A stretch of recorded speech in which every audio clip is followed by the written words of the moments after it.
बोलती पुस्तके. ज्यांना वाचनाचा नाद त्यांना बोलती पुस्तके घाली साद. आमचं चॅनल सबस्क्राईब करा आणि सबस्क्राईब करायला इतरांनाही सांगा. नमस्कार श्रोते मित्र हो, बोलती पुस्तके सादर करीत आहे ज्येष्ठ साहित्यिक जयवंत दळवी लिखित कादंबरी कौसल्या, प्रकरण 16.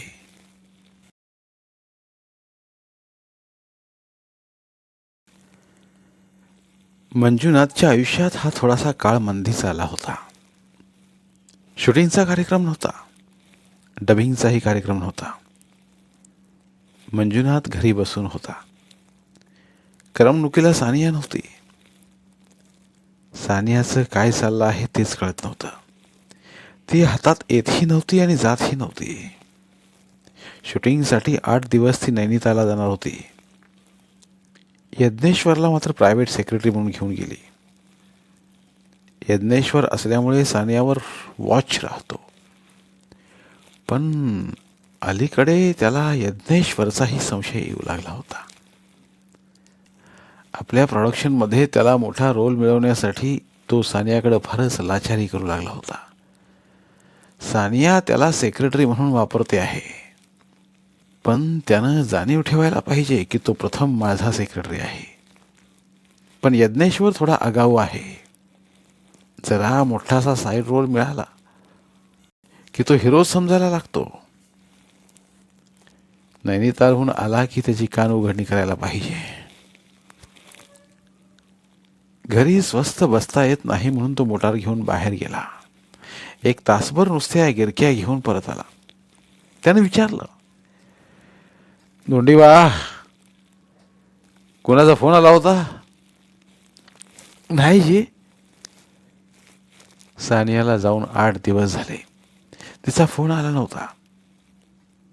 मंजुनाथनं फोन केला तर फोनवर यज्ञेश्वर आला. म्हणाला, बाई साईटवर आहेत.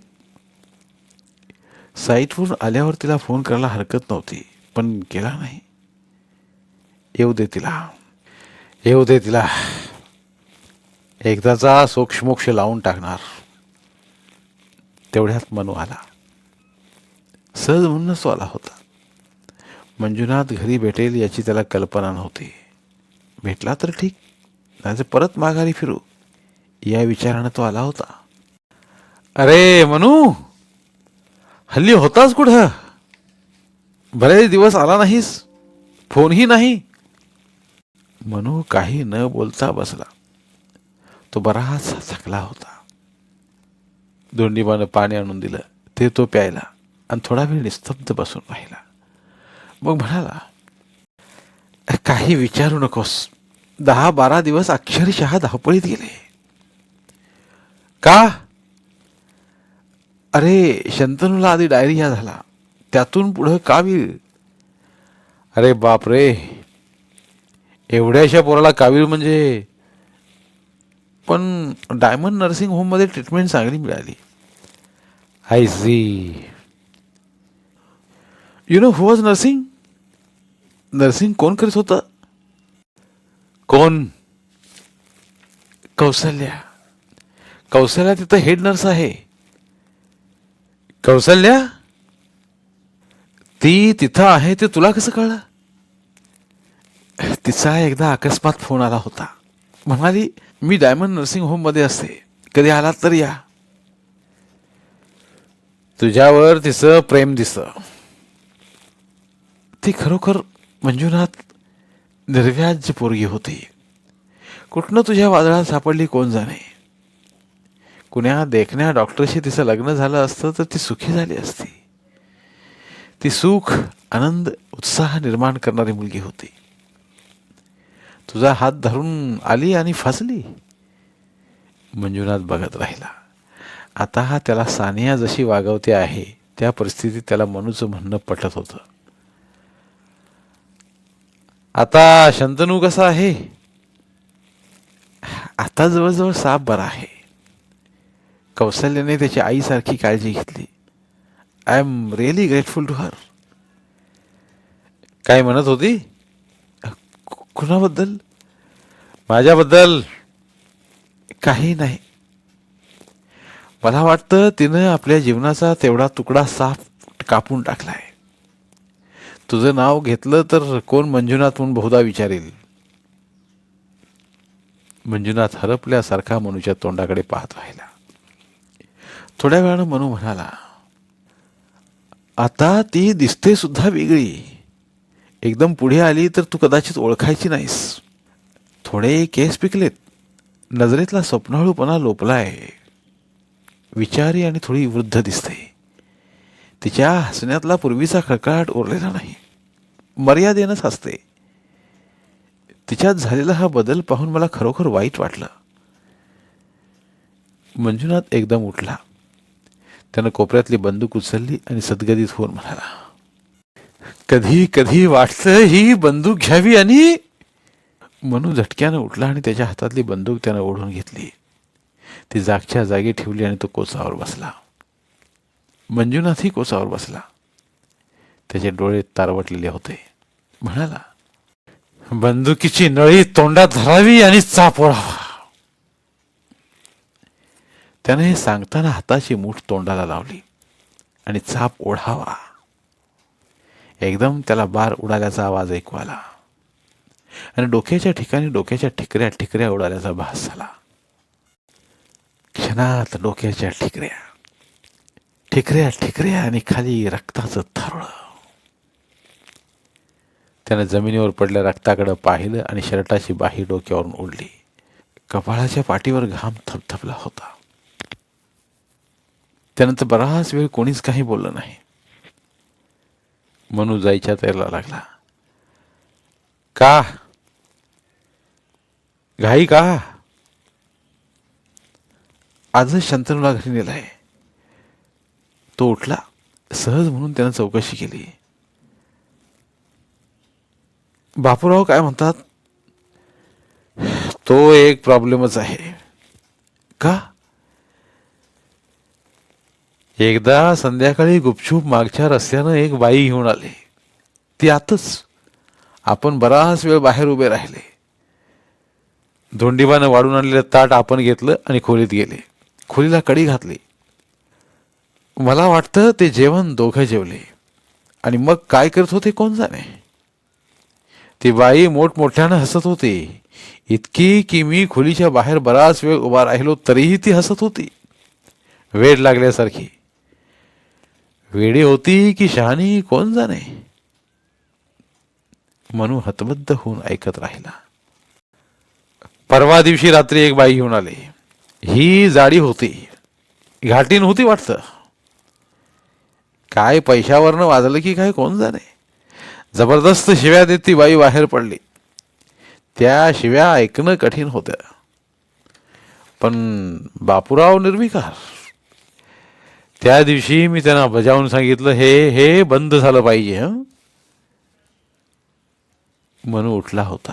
तो पुन्हा बसला आणि अरबी भाषेतील सुरस आणि चमत्कारी गोष्टी ऐकतो आहे असं समजून ऐकत बसला. अरे त्या रात्री मला एक विचित्रच गोष्ट त्यांनी सांगितली. कोणती? म्हणाले, रात्री 2 ते 3 या एका तासात जास्तीत जास्त म्हातारी माणसं मरतात. जास्तीत जास्त लोकांना हार्ट अटॅक्स या एका तासात येतात. या तासाचं नाव वुल्फ्स अवर. आकडेवारीनं ही गोष्ट म्हणे सिद्ध झाली. या तासात भूत नसतात. मोठमोठ्यानं घंटानाद करतात, ढोल बडवतात आणि यमाचे दूत फास आवरतात. खरं असेल? काय खरं, बकवास. पण एवढ्या तपशिलात ते कसं सांगतात? त्यांनी हे सगळं ऐकलंय म्हणतात. त्या एका तासाची भीती वाटते म्हणून ते आधारला इथं आले आहेत. खोटच असेल असं म्हणता येत नाही. एखाद्याचा अनुभव असू शकतो. मनू तेथून निघाला खरा, पण या वुल्फ्स अवरनं त्याचं डोकं पिंजून गेलं. टॅक्सीत तो त्याच एका गोष्टीचा विचार करीत होता. हेच सानियाचं मंजुनाथला आवडत नाही. आधी ती सहजासहजी हाती लागत नाही आणि कधी आली तर शांतपणे बोलत बसणार नाही. कॅमेरासमोर डान्स चालू असल्यासारखी नाचत राहणार. कारचा म्युझिकल हॉर्न ऐकू येताच त्याचं हृदय 18-20 वर्षाच्या पोरासारखं उचमळून आलं. ती आत आली. ती आणि बरोबर यज्ञेश्वर. यज्ञेश्वर आल्या आल्या आत गेला. ही दिवाणखान्यात उभी, एकेका पायावर नाचत. मंजुनाथनं विचारलं, गेले 2 दिवस तू होतीस कुठं? खोपोली. खोपोली? तिथं काय? आपल्या पिक्चरची स्टोरी फायनल केली. कोण कोण होतं?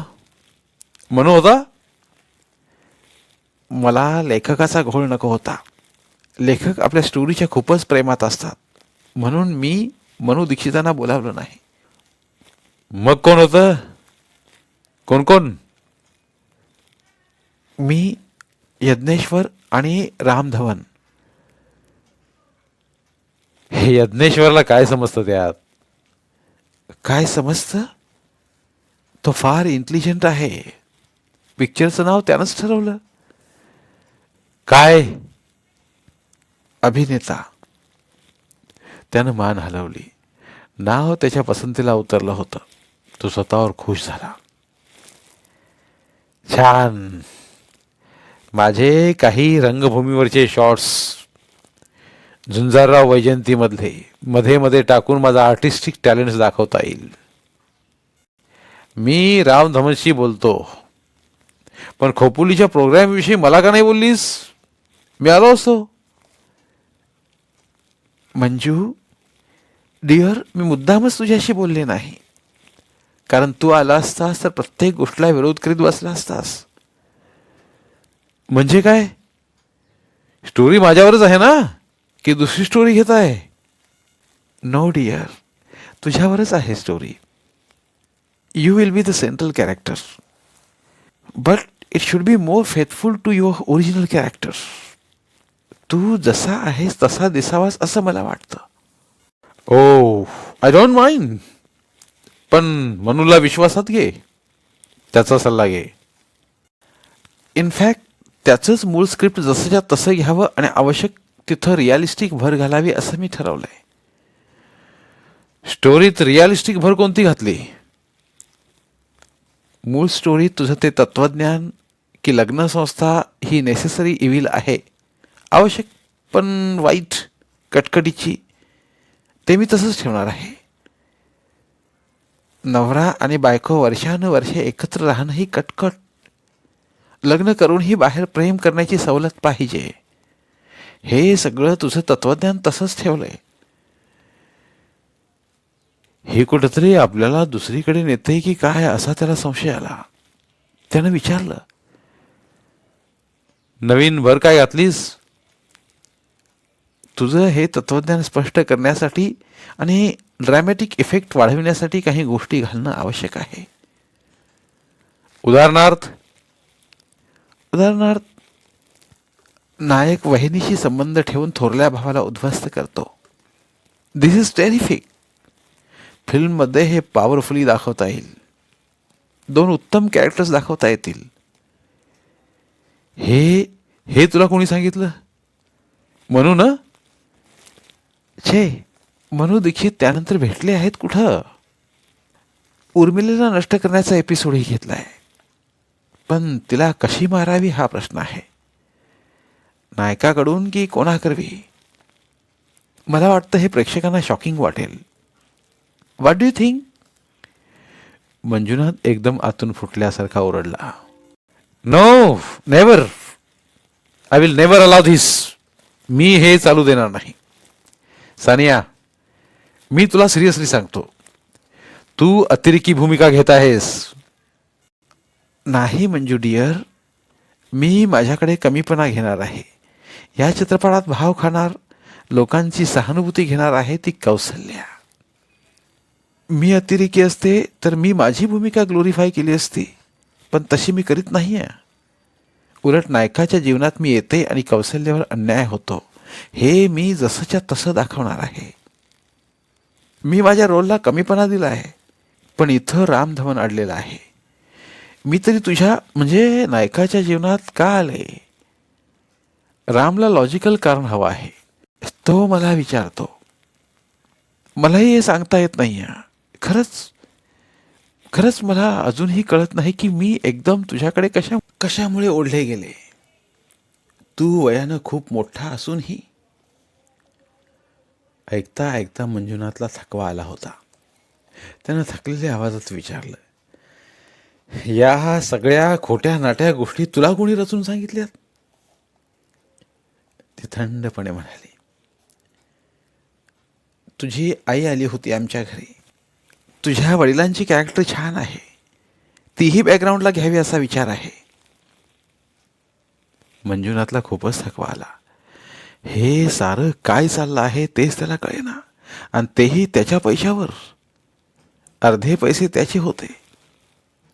तो खालच्या आवाजात म्हणाला, सानिया, मला वाटतं माझी शिकायची इच्छा आहे त्यापेक्षा तू मला अधिक शिकवायचा प्रयत्न करते आहेस.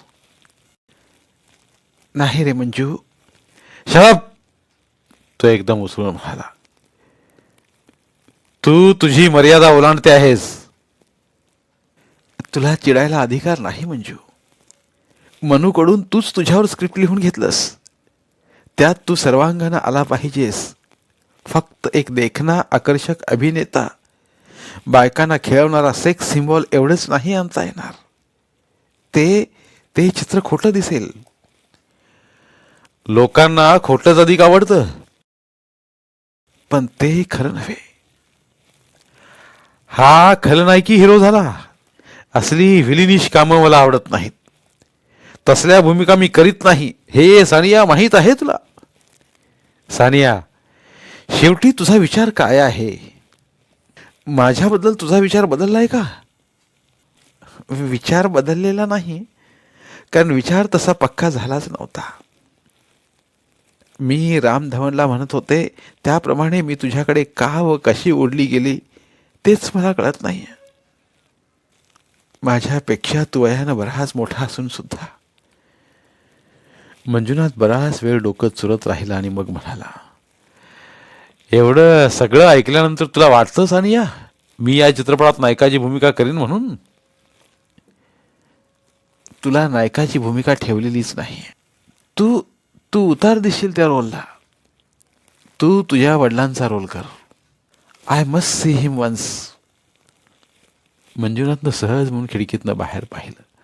बापूराव चुकून बागेत दिसतील अशी त्याला भीती वाटली. तो एकदम उठून ताठ उभा राहिला.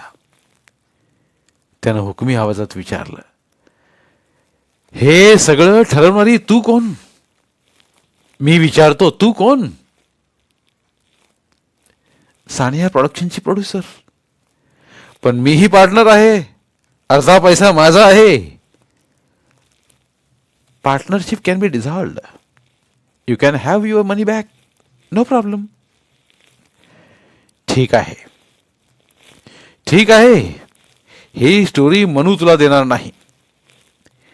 ही स्टोरी मनूची नव्हेच, ही रामधवनची आहे. तुला आणखी एक धक्का. या पिक्चरचा नायक कोण असेल? कोण? तो बघतच राहिला. यज्ञेश्वर. तुझ्यापेक्षा तरुण आहे, देखणा आहे. Then take it from me. Yajneshwar हे काम करणार नाही. I won't allow him. असं म्हणून त्याने यज्ञेश्वरला हाक मारली. यज्ञेश्वर 2 बॅगा घेऊन बाहेर आला. कुठं निघालास? हे घर सोडून निघालोय मी. त्यानं थंडपणाने दिलं उत्तर ऐकून मंजुनाथ बेसुमार भडकला. तो त्याच्या अंगावर ओरडला, मिजाज वाढली? हिरो, नायक, अभिनेता होणार म्हणून? भडव्या. त्यानं एकदम यज्ञेश्वरच्या थोबाडीत फटका लगावला. त्या क्षणी विलक्षण संतापानं शिंग खाली करून बैल अंगावर यावा तसा यज्ञेश्वर सुसाट सुटला आणि त्यानं एका मागोमाग 1, 2, 3 ठोसे त्याच्या पोटात मारले. ते वर्मी बसले असावेत. तो अनपेक्षितपणे एखाद्या म्हाताऱ्यासारखा कोलमडला. सपशेल जमिनीवर पडला. त्याला इतक्या वेदना झाल्या की त्याला जमिनीवर उठताच येईना. तो इतका कोलमडेल अशी यज्ञेश्वरालाही कल्पना नव्हती. मग त्या दोघांनी कसाबसा हात देऊन त्याला उठवलं आणि कोचावर बसवलं. तो फक्त तोंड उघडत होता, पण त्याला बोलता येत नव्हतं. त्याला वेदना असह्य होत होत्या. तो तोंड उघडून काहीतरी सांगण्याचा प्रयत्न करीत होता. तेवढ्यात धोंडीबा आला. त्याला काय झालं ते कळलं नव्हतं. तो शेजारी उभा राहिला. त्याला काहीतरी सांगण्याचा मंजुनाथनं प्रयत्न केला. धोंडीबाला ते समजलं. तो पिस्तूल आणायला सांगत होता. धोंडीबानं पिस्तूल आणून दिलं, पण उपयोग झाला नाही. सर्व गोळ्या यज्ञेश्वरनं आधीच काढून घेतल्या होत्या. त्यामुळे चडपडण्यापलीकडे मंजुनाथ काही करू शकला नाही. अजून त्याला पोटात कमरेत खूप वेदना होत होत्या. जाता जाता मंजुनाथला उद्देशून सानिया म्हणाली, आपण असा कोणावर हात टाकू नये. दिवस जातात तशी काहींची ताकद कमी होते आणि काहींची ताकद वाढते. यज्ञेश्वरने नाक फुलवून छाती फुगवली आणि क्षणभर तो ही मॅन सारखा उभा राहिला. त्यानं मग दोन्ही बॅगा उचलल्या आणि सानियाच्या मागून निघून गेला. धन्यवाद. उर्वरित कादंबरी पुढील भागात.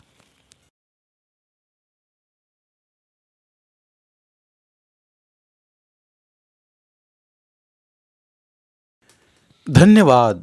प्रिय श्रोते मित्र हो, आपल्यासाठी एक आवाहन. आमच्या चॅनलच्या प्लेलिस्ट विभागात तुमच्यासाठी शेकडो कादंबऱ्यांचे ऑडिओ बुक्स उपलब्ध आहेत. तिथे प्रत्येक कादंबरीचे सर्व भाग एकत्रित मिळतील. त्यामुळे सध्या सुरू असलेल्या क्रमशः कादंबरीच्या पुढील भागासाठी वाट पाहण्याची गरज नाही. तुमच्या वेळेनुसार तुम्ही संपूर्ण कादंबरी सलगपणे ऐकू शकतात आणि साहित्याचा आस्वाद घेऊ शकता. कृपया आमच्या चॅनलच्या होमपेजवर जाऊन प्लेलिस्ट चेक करा आणि तुमची आवडती कादंबरी निवडा. धन्यवाद.